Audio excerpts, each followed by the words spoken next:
বৌমা শোনো। কি গো কাকিমা? তুমি আর এখন আমাদের বাড়িতে আসো না কেন বৌমা?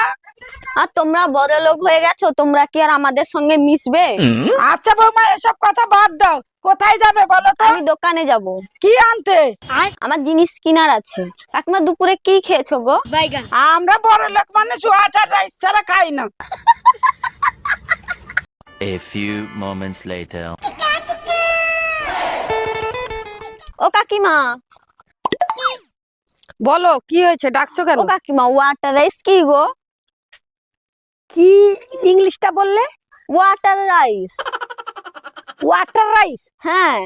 ওয়াটার রাইস উচ্চারণ করতেই তো পারছি না, তুমি কোত্থেকে পেলে কথাটা? ওদের ঘরে কাকিমাকে জিজ্ঞেস করলাম যে তোমাদের ঘরে কি রান্না হয়েছে গো, দুপুরে কি খেয়েছো? বললে ওয়াটার রাইস খেয়েছি।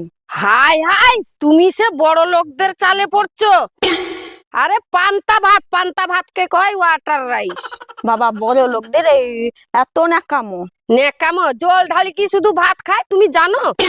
ও বড় লোকদের পাল্লাই পড়ছে এটি। যাও ঘর যাও। বাবা বাবা, পান্তা ভাতকে আবার ওয়াটার রাইস বলে, বড় লোকদের যত ন্যাকামো।